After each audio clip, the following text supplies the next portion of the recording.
Chào mọi người có khỏe không? Chiều hôm nay trời mát mẻ bởi vì bầu trời có khá là nhiều mây nên Nghĩa tranh thủ ra dọn vườn và đồng thời cũng đi lụm mót tập 2. Mọi người nhìn nè, trong cái nhà lưới của Nghĩa đó, hôm trước đã lụm cà, hái cà quá trời rồi, bây giờ nó vẫn còn sót lại nè. Bây giờ thì Nghĩa phải tranh thủ để dọn những cái tàn dư này.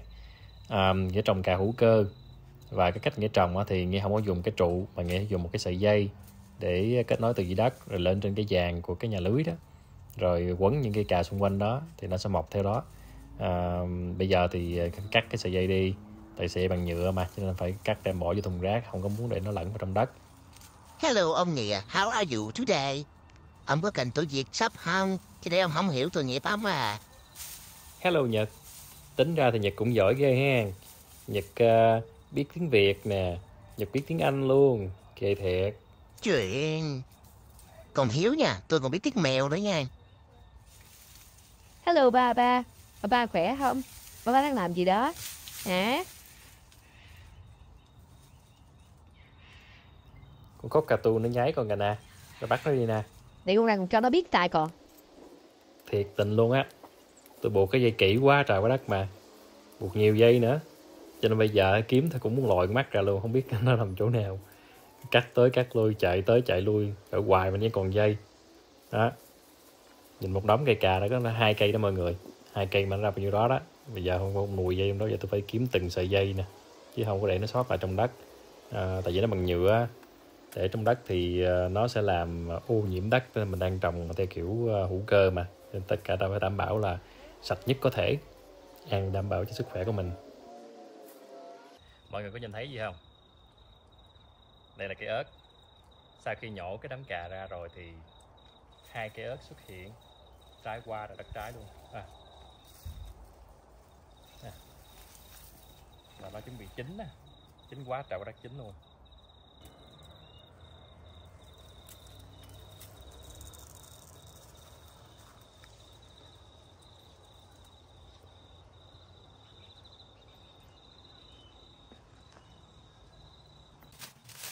Bây giờ thì Nghĩa sẽ qua dọn dẹp cái dây bầu trong nhà lưới nè.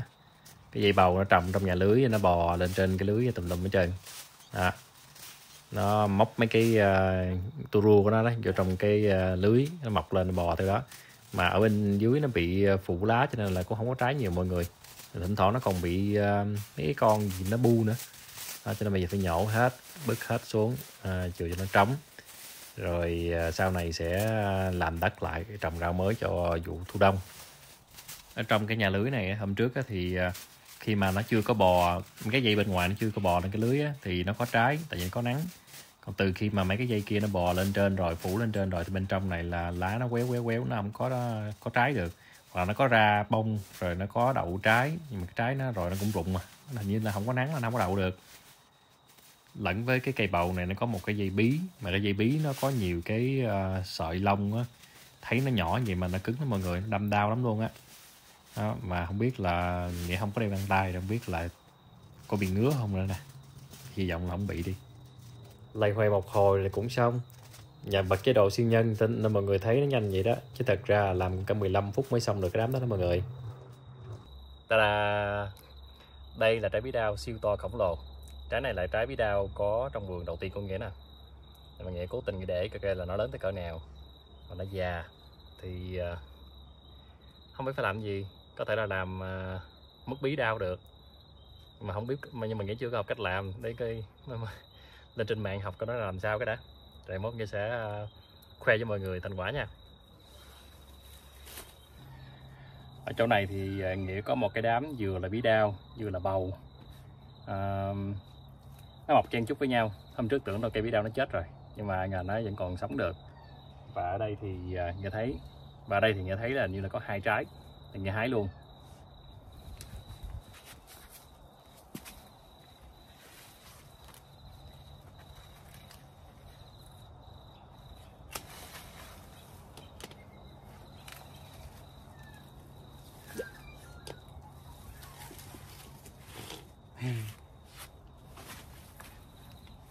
Đây là mọi người, trái bí đao. Trái bí đao tiếng Anh đó là Hairy Melon hay là Winter Melon. Và đúng là trái này nó hairy thiệt mọi người. Mà mấy cái sợi lông của nó cũng cứng, nó đâm như cái đại đao lắm luôn. Ghê. Thôi để ra đi, để tối nay là ngứa là gãi chết luôn. Còn trái nữa.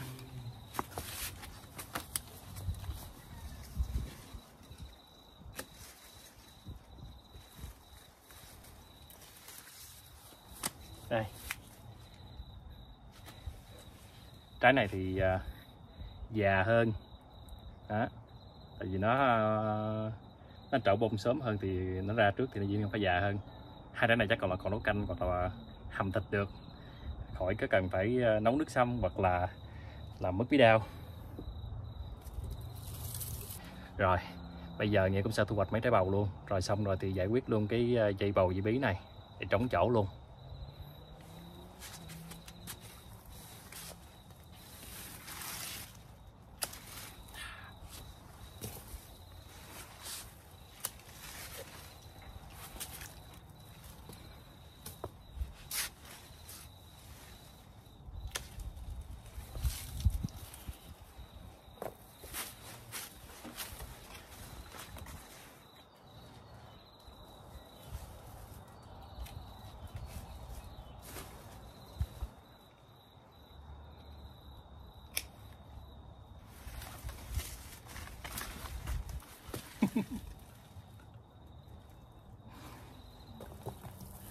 Đây này, nhỏ xíu còn nhỏ nhưng mà hái luôn. Có nhìn thấy con gì không mọi người? Con sâu thôi mà, làm gì phải ghê vậy? Đúng rồi, cả bà nè bà ăn 5-6 con sâu bà còn không sợ kìa. Gì? Ta ăn sâu rồi nào mày? Công nhận Nghĩa mua 2 cái cây bầu này về trồng thật là đáng. Mỗi cây chỉ có 5 đồng thôi. Lúc đầu tính mua có con cây thôi, mà cái ông chủ đó ông nói thôi mua 2 cây đi về trồng, lỡ chết 1 cây thì còn 1 cây. Thấy cũng có lý, thì mua 2 cây về trồng 1 cây trong nhà lưới, còn cây kia chỗ cái chuồng của con Luna với thằng Soleil đó. Trai qua trồng đất trái luôn, hái không ra không biết bao nhiêu đợt, ăn gần chết, đem cho tùm lum hết trơn luôn. Nhưng mà vẫn chưa hết, giờ còn 1 đống nữa nè.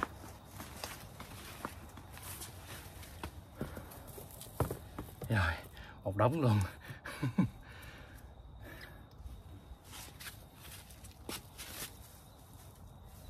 Giờ thì tôi bắt đầu đi dọn cái dây bí với lại cái dây bầu ở bên ngoài nhà lưới đó mọi người. Nó cũng móc vô trong lưới đó, nó bò lên đó đó. Nhìn thấy nó bò cũng tội nghiệp thôi cho nó bò lên luôn. Lên bò lên đất trái quá trời đất trái luôn. Bây giờ thì bắt đầu phải chở từ từ ra cái để rách lưới. Thôi mọi người chịu khó xem Nghĩa ngồi dọn cái đám bí với đám bầu này nha. Hơi mất thời gian tí xíu nhưng mà thôi, cứ coi đi, coi như là giải trí. Vậy thôi để góp vui cho mọi người, thôi để tôi không tấu hài nha. Từ nè, bà tấu hài với tôi nha. Chơi thì chơi à, ngán ai đâu. Vậy tôi đố bà nha, tại sao người ta kêu là trái bầu? Ai biết, hỏi câu gì ai biết trả lời mày. Vậy ẹt kìa mà còn không biết. Người ta kêu con trái bầu, tại vì lúc đó cái người đặt tên á đang có bầu. Đáp án gì mà lãng cái đi vậy mày? Vậy tại sao người ta gọi là trái bí? Ai biết đâu, thì chắc là họ muốn kêu trái bí thì họ kêu trái bí thôi. Mày sai rồi con. Vậy chứ lý do sao bà nói tôi nghe coi.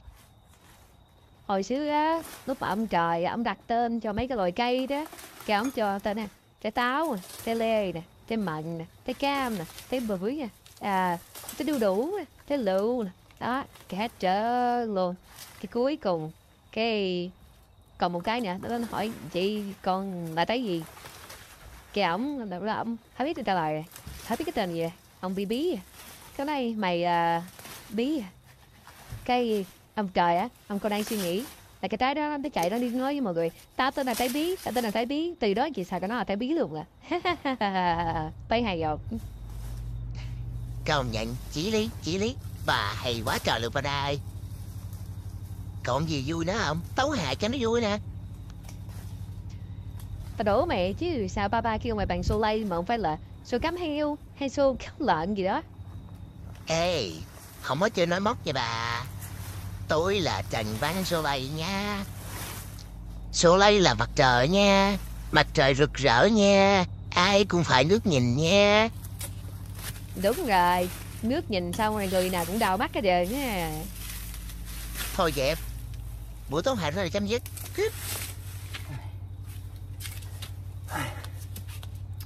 Rồi, xong, giải quyết được dây bầu và dây bí.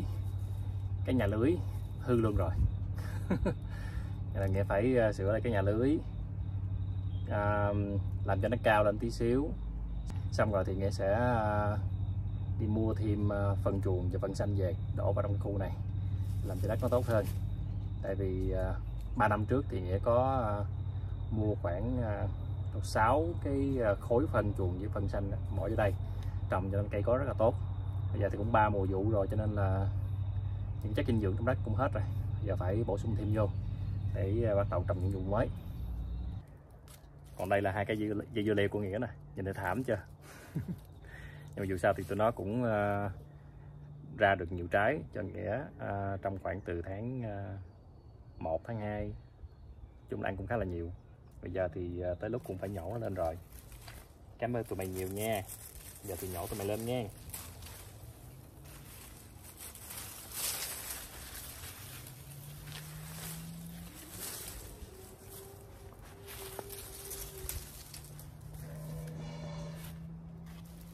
Rồi xong cái thao của tôi, đứa nào trong nhà chắc là làm rớt nữa rồi.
Bây giờ thì tới cái đám dưa hấu, chín không chín gì thì cũng bị hái hết.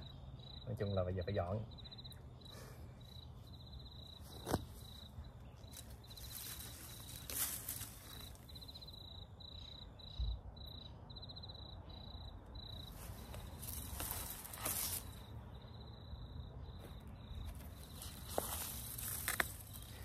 Cái trái này thì chắc chắn là không ăn được nè.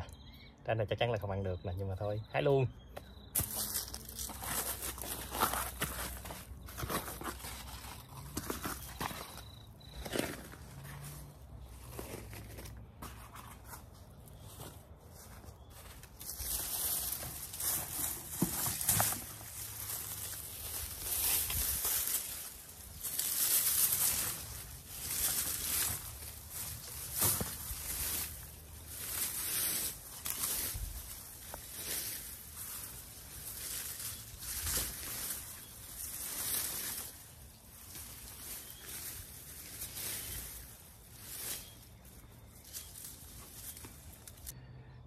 Còn đây là khu vực trồng cà tím của Nghĩa nè mọi người. Bây giờ thì Nghĩa sẽ hái, tại vì trái nó nhiều dữ lắm rồi. Nếu mà không hái thì cây sẽ bị mất sức và nó sẽ không cho ra trái nữa. Mặc dù là hái xong rồi thì Nghĩa không biết là Nghĩa sẽ làm cái gì ăn.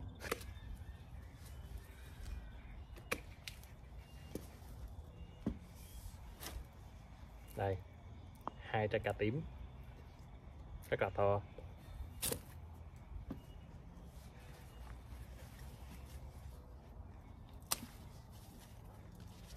Trái thứ 3.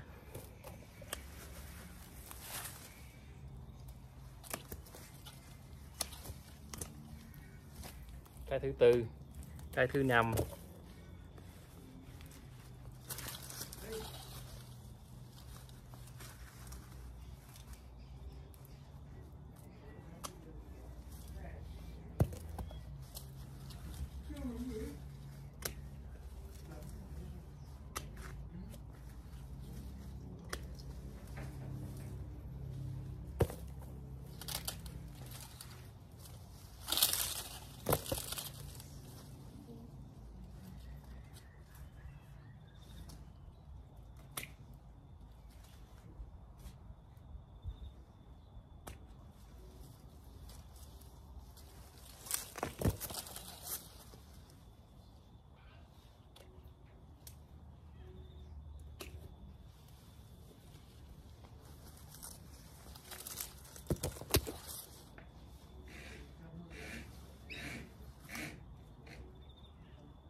Như thường lệ thì bây giờ là tiếp tục review nha mọi người. Hôm nay đi dọn vườn nhưng mà cũng thu hoạch được rất là nhiều thứ. Đầu tiên phải kể đến đó chính là cà tím. Đây, rất là nhiều. Chắc đâu khoảng 15 trái á. Nghĩa thì Nghĩa không có biết làm cái gì với món cà tím này trơn, trừ cái món là nướng xong rồi trộn với mỡ hành. Tại vì hồi xưa ở nhà của Nghĩa thì hay làm vậy đó nên Nghĩa biết thôi, chứ còn những món khác Nghĩa không biết đâu. Gần đây thì Nghĩa có lên trên mạng Nghĩa coi là mấy cái này là mình gọt vỏ ra, xong rồi cái mình cắt miếng nhỏ nhỏ mình đem chiên, xong rồi cái mình chưa tưới nước sốt vào làm cho nó hơi đặc đặc lại thì nghe nói mọi người nó cũng ngon lắm, hoặc là chiên với bột cũng được. Mốt đi làm thử cái nó làm sao. Chiến lợi phẩm thứ hai chính là bí đao. Đây, trái bí đao này thì còn non theo cái nghĩa của Nghĩa chứ đây mọi người cho nó già quá, nhưng mà vẫn còn ăn được, và nghĩ là cái này sẽ có thể làm món bí đao hầm thịt hay là xương gì đấy. Còn mấy trái này thì thôi khỏi nói rồi, quá trời quá đất bự, già luôn nữa, cho nên là không có còn nấu canh được. Nhưng mà mình có thể làm giống như kiểu là nấu nước sâm á, sâm bí đao uống cho mát, hoặc là mình có thể làm mứt bí đao để dành uống nước trà cũng được. Rồi chiến lợi phẩm kế tiếp là cái trái dưa leo. Hết mùa rồi cho nên dưa leo thì nhìn không có đẹp lắm, nói chung là nó già rồi, nhưng mà ăn là vẫn được, tại vì đồ organic mà, cho nên là cứ tận dụng thôi. Và trong lúc dọn vườn thì cũng hái được một vài trái dưa hấu, có thể là nó không có chín nhưng mà chắc là cũng ăn được, ngọt ha. Kế đến đó là bầu. Như thường lệ chúng ta có những quả bầu vừa to vừa dài, và không biết làm cái món gì với món bầu đây, ngoại trừ là món nấu canh tép, canh tôm, nấu canh thịt bằm, luộc, chấm với chao, chấm nước mắm, rồi không biết làm gì nữa. Để tiếp tục là gọi bạn bè, alo bạn bè em cho, hoặc là em bỏ ra đằng trước, ai muốn lấy. Vậy là xong. Rì mò mấy tiếng đồng hồ rồi thì Nghĩa cũng dọn được một phần của khu vườn và lụm mót được rất là nhiều thứ, đủ để ăn cho cả tuần sau. À không, cả tháng sau mới đúng chứ.